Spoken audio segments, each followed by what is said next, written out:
नमस्कार, मी सायली पानसे. अनटोल्ड स्टोरीच्या आजच्या भागात तुमचं मनापासून स्वागत. आपल्या आजच्या एपिसोडचा गेस्ट आहे सुप्रसिद्ध कलाकार मिलिंद जोशी. नाही, मुद्दामूनच कलाकार म्हटलं, कारण तो गातोही उत्तम, संगीतही करतो, नाटकासाठी नेपथ्य करतो, कविता करतो, डिझायनिंग करतो, चित्र काढतो आणि सगळं उत्तम करतो. इतक्या मल्टी टॅलेंटेड आर्टिस्टची गप्पा मारायला मी खूप एक्साइटेड आहे. तुम्ही पण एपिसोड बघायला सज्ज व्हा. भेटूयात मिलिंद दादाला. मिलिंद दादा, तुझं खूप खूप स्वागत. नमस्कार. नमस्कार. आणि खूप आनंद झालाय तुला जमलं आणि खूप दिवसांनी चांगला योग आला आणि तू घरी आलास. बरेच दिवस आपला प्रयत्न सुरू होता. येस. नेहमी तुझ्या पोस्ट बघत असते सोशल मीडियावर, तर मला तुझा नेहमी खूप हेवा जेलस वाटतं.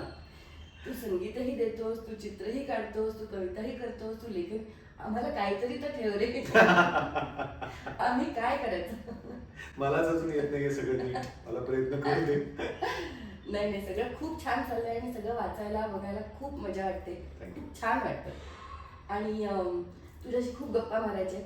पण त्याच्या आधी तुझ्यासाठी एक गिफ्ट आणलेलं आहे. अरे वा. द मॅड रियाझी म्हणून टी शर्टचा ब्रँड आहे. अच्छा. त्यांनी तुझ्यासाठी एक छान टी शर्ट पाठवलाय. Some destinations are worth the journey. किती खरी गोष्ट लिहिली. म्हणजे अशी गोष्ट लिहिली की जी असं लिहून घालून वावरू शकतो. येस. थँक्यू मॅड रियाझीला आणि ज्यांनी पाठवलं त्यांना माझे धन्यवाद पोहोचवले. येस, नक्की. द मॅड रियाझी या ब्रँडकडे म्युझिक लवर्ससाठी एकाहून एक उत्तम डिझाईन्स आहेत. untold_10 हा प्रोमो कोड वापरून 10% डिस्काउंट मिळवा आणि आजच आपल्यासाठी आवडता टी शर्ट ऑर्डर करा. आणि नीरज सबनीस म्हणून एक आर्टिस्ट आहे जो खूप छान आर्टवर्क करतो. तर त्यांनी स्पेशली तुझ्यासाठी एक छान चित्र पाठवलं, ते मी तुला देते. हे त्यांनी तुझ्यासाठी माझं कॅरिकेचर केलंय. येस. वा, किती बोलकं केलंय. प्रिया हा मिलिंद असेल. थँक्यू नीरज. थँक्यू. येस. गप्पांना सुरू करूया. लहानपणी तू खूप इंट्रोवर्ट होतास असं मी ऐकलंय. तर जो इंट्रोवर्ट मुलगा आहे तो मोठा होऊन इतके सगळे कला करत असेल तर सगळ्यांनी इंट्रोवर्ट असावं. तर असं काय गोष्ट झाली की तू एकदम, जो इंट्रोवर्ट मुलगा होता तो एकदम कविता करायला लागला, तो परफॉर्म करायला लागला, तो लिहायला लागला, तो संगीत द्यायला लागला आणि प्रत्येक क्षेत्रात तो इतकं छान काम करतो आणि इतका यशस्वी आहे. तर असे कुठले संस्कार तुझ्यावर आई वडिलांनी केले ते आम्हालाही सांग, म्हणजे आम्ही पण आमच्या मुलांवर करू. हे मी स्वतः सांगणं थोडं कठीण आहे आणि आता आई बाबा नाहीत. त्यामुळे मी सांगायचा प्रयत्न करतो की म्हणजे आता या प्रश्नामुळे मला थोडंसं मेमरी लेन मध्ये जाता येतंय. लहानपण जर आठवलं तर मला एवढीच एक महत्वाची गोष्ट आठवते की त्यांनी मला कधीच अडवलं नाही किंवा हे कर, हे करू नकोस, अशा त्यांच्या आवडीनिवडी कधीच माझ्यावर थोपल्या नाहीत. आणि मला जर काही करून बघायचं असेल तर ते अडवलं नाही करून बघायला किंवा जजमेंटल झाले नाहीत त्या अर्थी. म्हणजे मला त्यामुळेच मला मी काढलेलं पहिलं चित्र सुद्धा आठवतं, मी गायलेलं पहिलं गाणं पण आठवतं, मी केलेली पहिली कविता पण आठवतं. माझं चित्र पहिलीत वगैरे असेल तेव्हा, म्हणजे तेव्हा पाटी पेन्सिल असायची ना, काळी पाटी, त्याच्यावरती पेन्सिलची ज्यातनं कॅल्शियम मिळतं म्हणून आपण खायचो वगैरे. तर ते सगळं केलेलं आहे नीट, त्यामुळे कदाचित आता सगळं बरं असेल. तर त्यांनी कधी अडवलं नाही. आणि अगदी मग आता आपण पुण्यात, तू आहेस पुण्यात, मुलाखत घेतोय, त्यामुळे मला विशेषतः सांगायचं आहे की पुण्यामध्ये कमर्शियल आर्ट्सच्या कॉलेजला मी आलो 10वी नंतर. तेव्हा पुण्यात नव्हतं, तेव्हा औरंगाबादला आमचं घर होतं. आणि तेव्हा पुणे हे सुद्धा प्रचंड मोठं शहर होतं माझ्यासाठी, कारण की त्याआधी तसं tier 2 सिटीज टाइप्स मध्येच राहिलेलो होतो. आणि काय 7वी 8वी 9वी पर्यंत आपला काय अनुभव असतो, म्हणजे समाजाचा म्हणाल तर, एकटं राहण्याचा म्हणाल तर काही नसतो. तर तेव्हा मला कळलं की मला, म्हणजे फार महत्वाची गोष्ट मला कळली की चित्रकलेचं कॉलेज असतं. आणि दुसरी महत्वाची गोष्ट अशी की त्याच्यात सायन्स आणि गणित नसतं. तर मी तेव्हा म्हणलं की मला चित्रकलेच्या कॉलेजला जायचं आहे. म्हणजे तरी तेव्हा आत्ताच तर तेवढं टेन्शन नसायचं की आता 10वी नंतर काय काय एवढं नसायचं. पण मला कळली बुवा ती बातमी 10वीत असताना की चित्रकलेचं कॉलेज असतं आणि मी आईबाबांना म्हटलं की मला चित्रकलेच्या कॉलेजमध्ये पण जायचं. खरंच आवड होती म्हणजे. खूपच म्हणजे मला खरं म्हणजे पहिली आवड माझी काय होती तर चित्रकला होती असं लक्षात येतं. बरं. म्हणजे माझं बघणं मला एक पिक्टोरियल मेमरी पण खूप छान आहे. त्यामुळे चित्रकला ही पहिली आवड होती. मीडियम्स आपल्याला माहिती नसतातच, तर नंतर ती माहिती होतं. तर त्यामुळे चित्रकला सुरू झाली, गाणं नंतर हळूहळू सुरू झालं आणि चित्रकलेच्या कॉलेजमध्ये यायचं या कारणाने जेव्हा मी पुण्यात आलो तेव्हा गाण्याचे परफॉर्मन्सेस या गोष्टीकडे सुद्धा लक्ष गेलं आणि हळूहळू मी ते सगळं सुद्धा करायला लागलो. तर आईबाबांनी मला संस्कार कोणते केले तर इंट्रोवर्ट राहणं चुकीचं नसतं हे त्यांनी न सांगता त्यांच्या वागण्यातनं मला जाणवून दिलं. ही मला फार महत्वाची गोष्ट वाटते आणि मला माझी स्पेस दिली. आणि मग जेव्हा मी घरापासून एकटा म्हणून राहायला लागलो पुण्यात येऊन हॉस्टेल, तेव्हा कॉलेजचं हॉस्टेल पण नव्हतं, कॉट बेसिसवर राहायचो. तेव्हा मग 3 कॉट्स एका रूममध्ये, मग त्याच्यात कोणीतरी बजाजमध्ये काम करणारे इंजिनियर, कोणीतरी वेगळ्याच क्षेत्रातलं कोणीतरी आणि वयाने मोठी माणसं. तर असं वेगळ्याच ठिकाणी म्हणजे जेव्हा मला आठवतंय की पुण्यात माझे वडील मला घेऊन आले आणि ते सगळी सोय लावून दिली आणि ते गेले परत. आणि मी पहिल्यांदा त्या खोलीत झोपलो एकटा, पहिल्यांदा घरापासून दूर, दुसऱ्या शहरामध्ये, दुसऱ्या खोलीत, दुसऱ्या पलंगावर.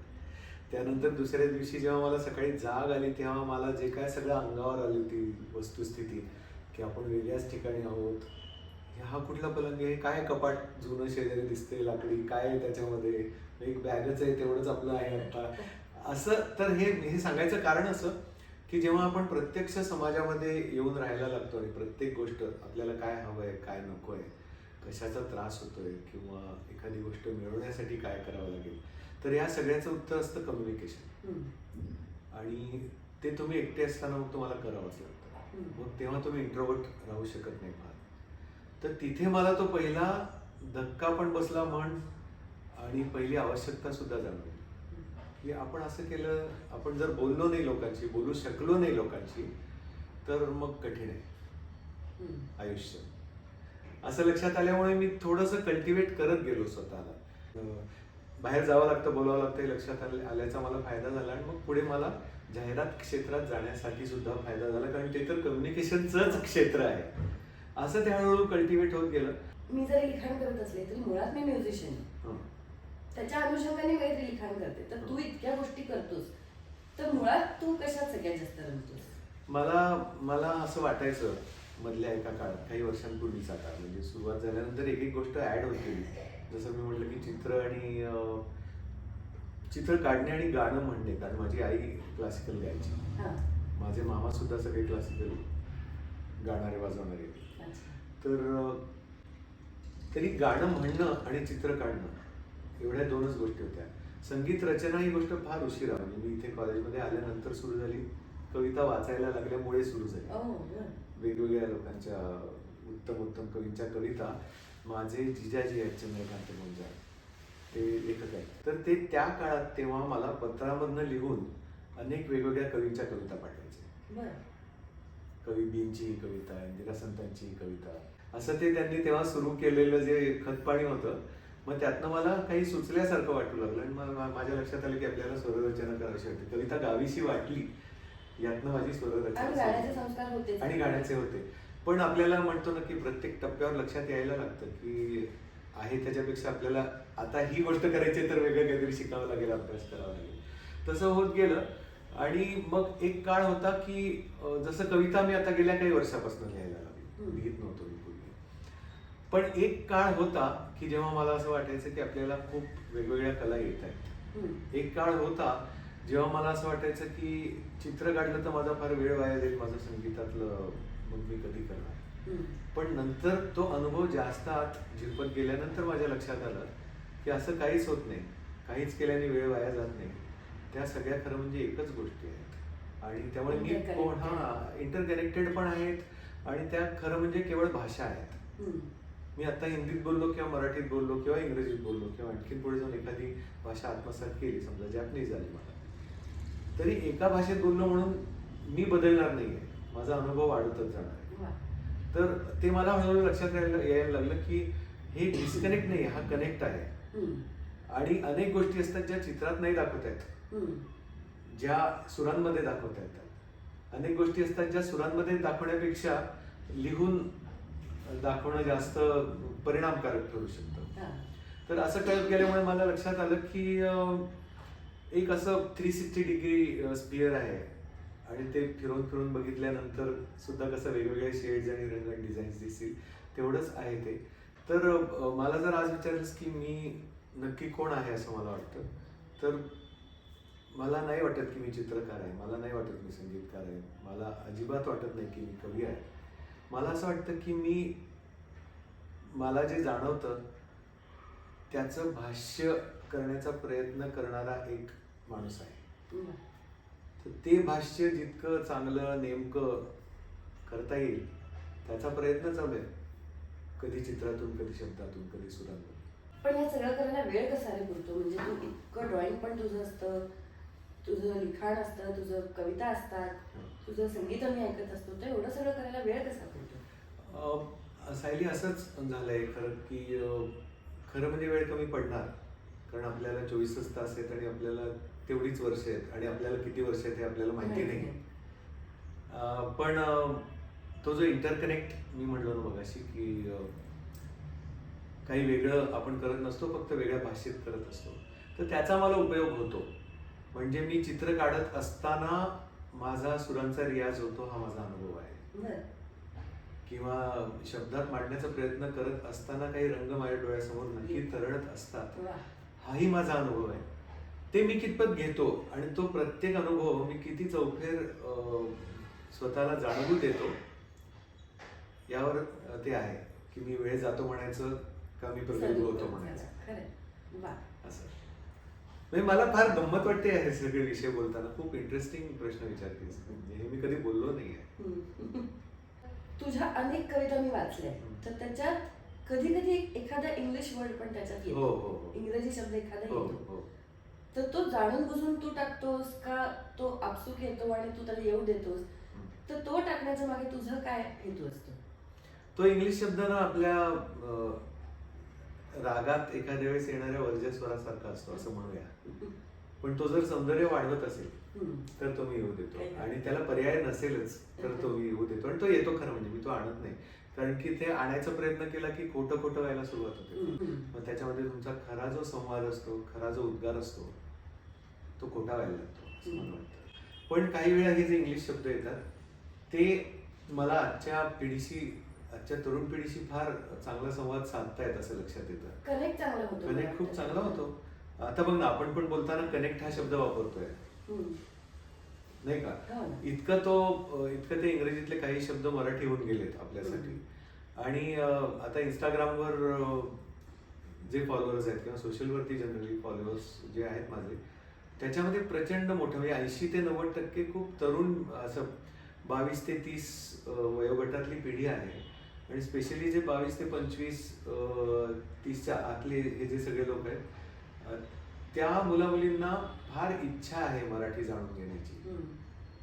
म्हणजे माझं फार वेगळं मत आहे या तरुण पिढीबद्दल. काही लोक म्हणतात की आजच्या मुलांना काही कळत नाही किंवा त्यांना काही नकोच आहे. असं नाहीये, त्यांना तो कनेक्ट सापडलेला नाही आणि त्यांना तो हवा असतो, हे मला जाणवतं. आणि मी हे अशावरून म्हणतो की काही वेळाच इंग्लिश शब्द मी येऊ देतो जेव्हा अपरिहार्यपणे येतात तेव्हा.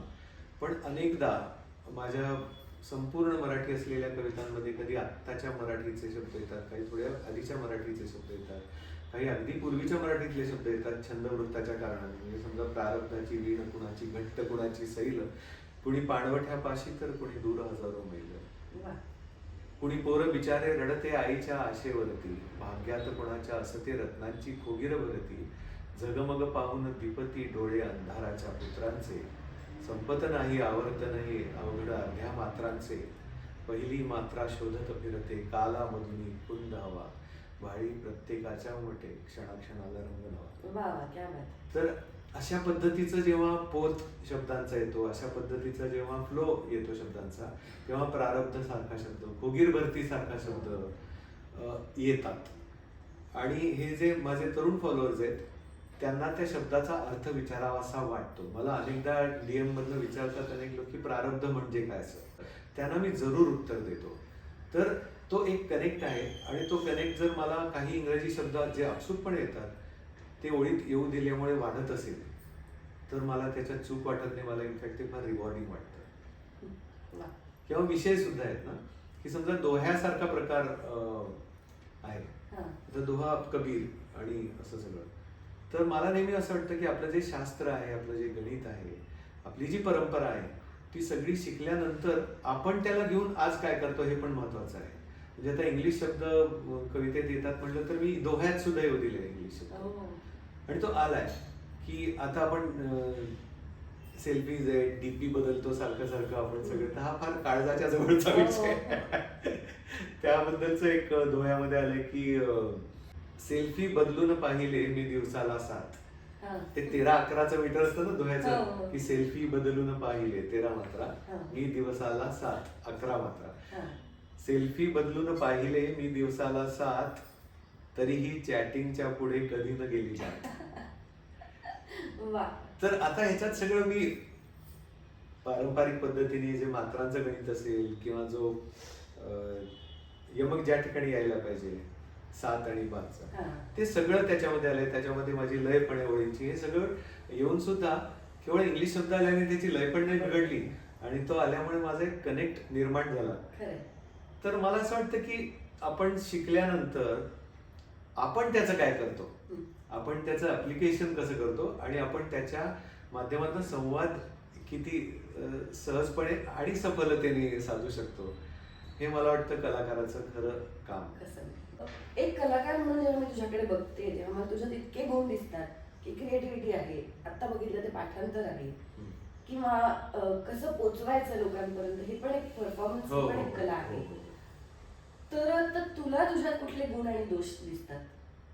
गुण स्वतःच सांगायचं जरा विचित्र आहे पण मी जे लोकांकडनं ऐकलंय ते सांगतो की मला शिकायचा कधी कंटाळा येत नाही. मला खूप शिकावंसं वाटतं सतत. म्हणजे त्यामुळेच मला लोकांना अप्रिशिएट करण्याची पण माझ्यामध्ये कला निर्माण झाली. ती एक कला आहे असं मला वाटतं की समोरच्याला वा म्हणता यायला पाहिजे. त्याच्यातली जी चांगली गोष्ट आहे ती आधी आपल्याला बघता आली पाहिजे. मला उलट होऊ शकतं.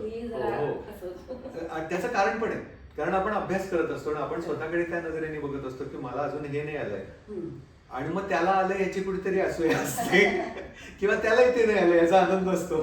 त्यामुळे माणूस आहे आपण, तर ते होत असतं समजा.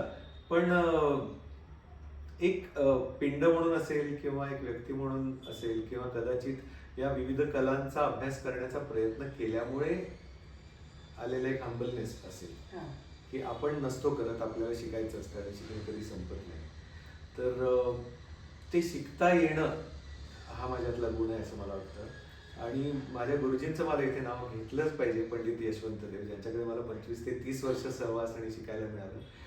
मी नेहमी सांगतो की त्यांनी मला काय शिकवलं तर त्यांनी गाणं शिकवलं, त्यांनी काव्य कसं बघायचं शिकवलं, त्यांनी शब्द उच्चार शिकवले, त्यांनी स्वराचा स्वभाव कसा ओळखायचा ते शिकवलं. हे सगळं आहेच, पण सगळ्यात मोठं महत्वाचं त्यांनी शिकवलं ते म्हणजे शिकायचं कसं. तर शिकायचं कसं हे आपल्याला आलं की आपल्याला कोणी अडवू शकत नाही.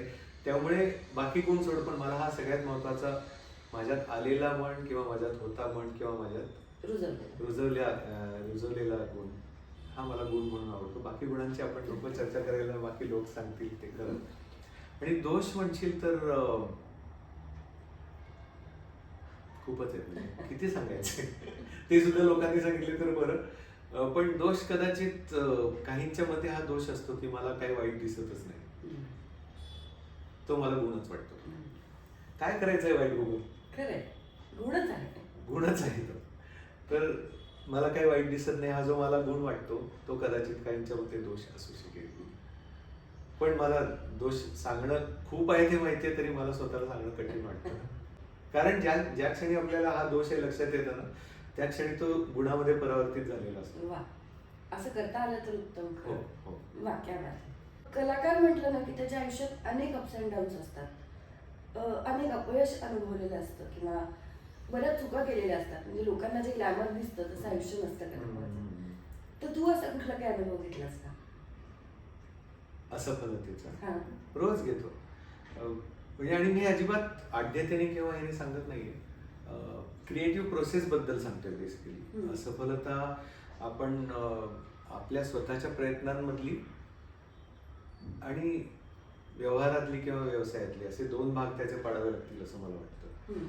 तर तो क्रिएटिव्ह प्रोसेसमधली जी असफलता आहे त्याचा मी रोज अनुभव घेतो. कारण की असं आपण वाटतं की आपण हे व्यक्त झालो आणि मग नंतर कळतं की पूर्णपणे व्यक्त झालं नाही.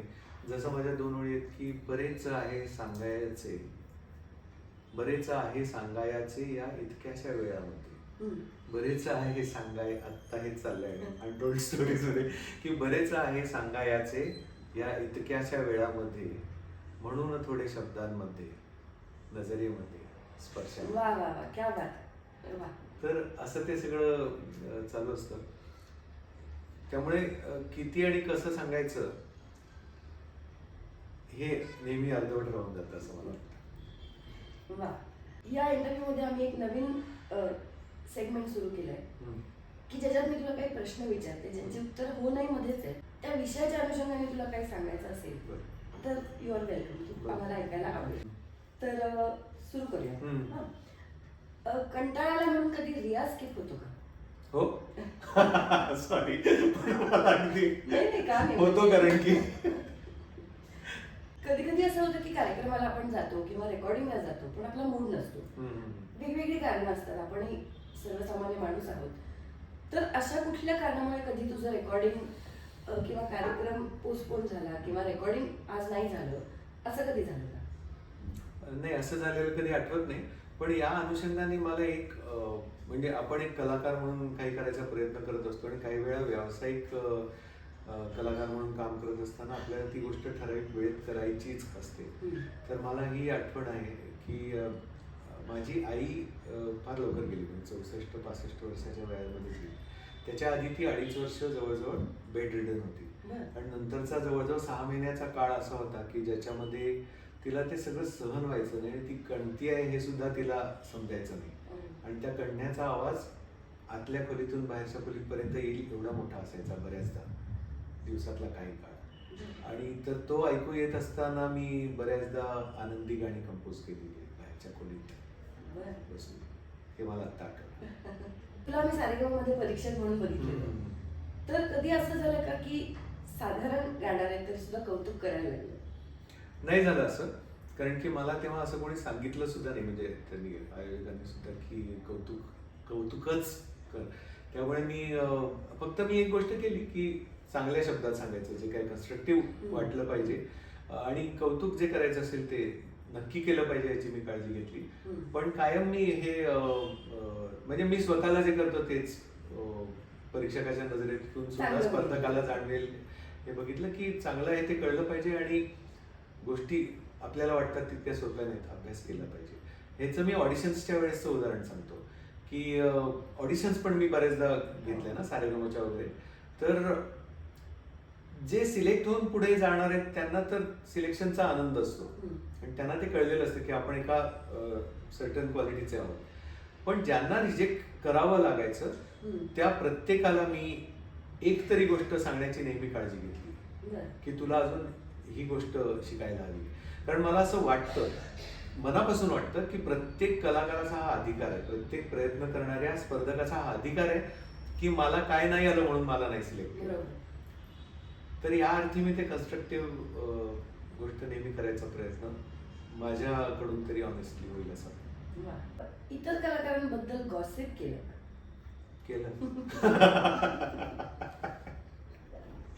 आता करूया ते व्हिडिओ झाले. कधी कधी काय होतं कुठल्या तरी चालीवरनं किंवा कुठल्या तरी कवितेवरनं किंवा कशावरनं तरी प्रेरणा घेऊन आपण कंपोज करत असतो किंवा लिहित असतो. तर असं कुणाची प्रेरणा घेऊन तू काही लिहिलंस का? प्रेरणा घेत असतोच आपण, ही खरी गोष्ट आहे आणि ती चांगली पण गोष्ट आहे. फक्त त्या प्रेरणेतून आपण स्वतःपर्यंत पोहोचतो का हे पण तेवढंच महत्वाचं वाटतं मला. माझं सुरुवातीच्या काळामध्ये जे अनेक मराठी संगीतकारांचं होत असणार की त्या काळात ते मोठे होत असताना किंवा ते जन्मल्यापासून कळत्या वयात येईपर्यंत जी गाणी ऐकली, जसं आपण हृदयनाथ मंगेशकरांची गाणी, तर सुरुवातीला एक कंपोजर म्हणून तसा परिणाम मिळाला कंपोजिशन मध्ये. नकळत होत असतं किंवा तसंच लिहिण्याबद्दलचा प्रश्न म्हणून सांगतो की मी अनेक म्हणजे तो परिणाम म्हणून मुळात माझं लिहिणं सुरू झालं असं मला वाटतं. म्हणजे त्यांच्यासारखी कविता लिहिणं हा वेगळाच भाग आणि ते शक्य नसतं हे मला नंतर कळलं. पण मुळात आरती प्रभू, कुसुमाग्रज, विंदा करंदीकर, बाबा बोरकर, इंदिरा संत, नादो महानोर, ग्रेस अशा लोकांच्या कविता वाचून वाचून काहीतरी माझ्या मनात सुद्धा घडायला लागलं असणार आणि हृदय आणि मन यांचं कनेक्शन तयार झालं असणार. त्यामुळे परिणामच मुळात मी लिहितो हाच एक परिणाम आहे असं मला वाटतं. आणि मग नंतर ते शोधण्याची ताकद माझ्या मनामध्ये निर्माण झाली किंवा असं झालं. म्हणजे मी आता ना मला कुसुमाग्रजांची आठवण सांगायला आवडेल की हे केवढी मोठी माणसं असतात.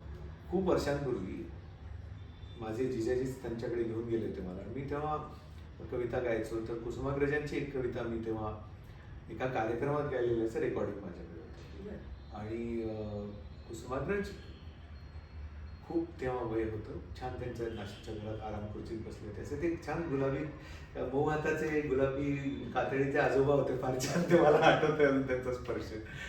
तर तेव्हा त्यांना मी ऐकवलं तर त्यांना ती आठवत नव्हती. ते ऐकल्यावर बोलले की अरे छान आहे कविता ही, छोटीशी छान, कशातली आहे? मग मी त्यांना सांगितलं स्वगत मधली आहे तुमच्या. पण मला काय झालं की ते छान आहे छोटीशी म्हटल्यावर मग मी हादरलो भयंकर. आणि त्याचं असं कारण होतं की मला वाटलं की त्यांना लक्षात आलं आणि ते मला टॉन्ट मारतायत कारण की मी त्या कवितेतल्या शेवटच्या 4 ओळी गायलो नव्हतो कंपोज करताना. तर मी त्यांना म्हटलं की मला माफ करा पण ती मी शेवटच्या काही ओळी गायलो नाहीये. तर आता तो मोठेपण कसं असतं त्याचं उत्तर आहे किंवा ती आठवण आहे. ते म्हणाले की अच्छा आणखीन ओळी आहेत? अरे पण हे तुझे गायलायस ना एवढ्यामध्ये अर्थ संपूर्ण झालाय. मी का त्या आणखीन ओळी लिहिल्या असतील मला आता कळत नाहीये. कुसुमाग्रज म्हणतायत आणि तेवढं म्हणजे एवढे मोठे झालेले कुसुमाग्रज की जे आता आपल्या हेरिटेजचा भाग आहे असं म्हणून असे कुसुमाग्रज म्हणतात की अरे मी तेव्हा एवढं जास्त लिहिल्या ओळी तर आपण कुठे आहोत. म्हणजे इतकी मोठी माणसं ती असतात. त्याच्यामुळे मला वाटतं की जसं शिकायला शिकलं पाहिजे तसं छोटं राहायला पण शिकलं पाहिजे. म्हणजे छोटं म्हणण्यापेक्षा मोठं होत राहण्याची कला शिकत राहिलं पाहिजे. तसं मला आठवतं एकदा शांताबाईंवर कुठला तरी कार्यक्रम करायचं चाललं होतं. तर ते ऑर्गनायझर्स त्यांना जाऊन भेटले की आम्ही असं असं करणार आहोत कार्यक्रम. तर त्यांनी विचारलं बापरे एवढे 3 तास होते एवढी गाणी लिहिली आहेत का मी? तर मला ऐकून म्हटलं की बापरे का असं म्हणतात म्हणजे कमाल. नाही आपल्याला ना कधी कधी आपल्याला सामान्यपणे वाटतं की जरा मोठी माणसं उगाच बोलण्याची पद्धत असेल पण ती ऑनेस्टली बोलत असतात. शेवटचा प्रश्न आहे कलाकार विक्षिप्त असतो थोडाफार. तर असा विक्षिप्तपणा तू कधी बायको समोर दाखवलास का? हे बायकोला विचारण्याचा प्रश्न आहे. मग इतर कोणाला दाखवलं का? मुळात विक्षिप्त आहेस का तू? असा मला माहितच नाही. म्हणजे मी मुळात इंट्रोवर्ट असल्यामुळे काही लोकांना विक्षिप्त वाटू शकतो. पण आता नाहीयेस. हो आता नाही. नाही आता शक्य आहे. आता विश्वास नाही बसत लोकांचा. येस सो दिस कन्क्लूड्स हा सेगमेंट ही. अरे मी अजून प्रश्न काढून देईन. आपल्या इंटरव्ह्यूचा शेवट आपण असं करतो की काहीतरी आम्हाला तू परफॉर्म आमच्या समोर करावंस अशी इच्छा असते की जे तू नॉर्मली परफॉर्म करत नाहीस. आता तू पहिला असा आर्टिस्ट आहेस या एंड स्टोरी मधला की तू इतक्या गोष्टी करतोस. आम्ही तुला इतक्या गोष्टी करताना सगळंच परफॉर्म केलं. सगळंच केलं. तर आता तू काय दाखवशील याच्याबद्दल मला खरंच उत्सुकता आहे. अरे बापरे परफॉर्म या शब्दावरनं मला आता एक गोष्ट आपण करू शकतो सायली. माझं हस्ताक्षरात लिहिलेल्या कविता पाहिलेल्या आहेत पण मी लिहित असताना कमी लोकांनी पाहिलं असेल. तर आपण ते प्रत्यक्ष लिहूया कारण की मला खूप लोक विचारतात की ही कविता तुम्ही कोणतं ऍप वापरून क्रिएट केली. म्हणजे आज अनेक लोकांना हे सुद्धा माहित नाही की हस्ताक्षर असतं आणि ते असं तासन काय पण लिहायची सवय लोकांना कागद पेन घेऊन लिहिणं अजिबातच सवयीचं नाही. त्याच्यामुळे आणि ते आपण बोलतोय तितक्याच सहजतेने आपल्याला लिहिता येऊ शकतं. याचं एक छोटासा म्हणजे मी लिहून दाखवतो त्याला परफॉर्मन्स म्हणायचं हे आपल्या प्रेक्षकांना ठरवू दे. नाही मला आवडेल. जरूर तुला कागद देते. तुम्हाला दिसण्यासाठी स्पेशली इथे कॅमेरा ठेवला. असं परफॉर्मन्स मी पहिल्यांदा करतोय.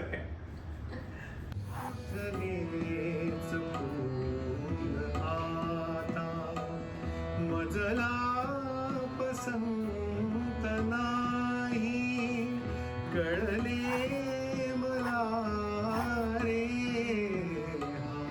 माझा वसंत नाही वा, कुठले क्या बात है. फार मजा आली सर. वा वा वा वा वा मिलिंद, इतकी मजा आली गप्पा मारायला. इतक्या इंटरेस्टिंग गप्पा आणि इतक्या नवीन गोष्टी कळल्या तुझ्याबद्दल. Thank you so much for coming. Thank you so much. फार मजा आली. तुझ्या पुढच्या सगळ्या एपिसोड्सला खूप शुभेच्छा. Thank you, आणि हे thank काम you. खूप मोठं आणि चांगलं करतेस तू. मगाशी म्हटलं तसं लोकांचे अनुभव, लोकांच्या आतल्या गोष्टी तुला जाणून घ्यायच्या, ती तुझी मुळात मनातली इच्छा फार Yes. सुंदर आहे. आणि तुझं गाणं पण मला खूप आवडतं. Thank you, आणि thank तू त्याबद्दलचे अनुभव लिहून लोकांपर्यंत पोहोचवतेस, हे सुद्धा मला खूप महत्वाचं वाटतं. तर तुला सुद्धा खूप शुभेच्छा. थँक्यू. असे कलाकार घरी आले ना की खूप इन्स्पायरिंग वाटतं. Thank you untold stories. लवकरच भेटूयात पुढच्या एपिसोडमध्ये.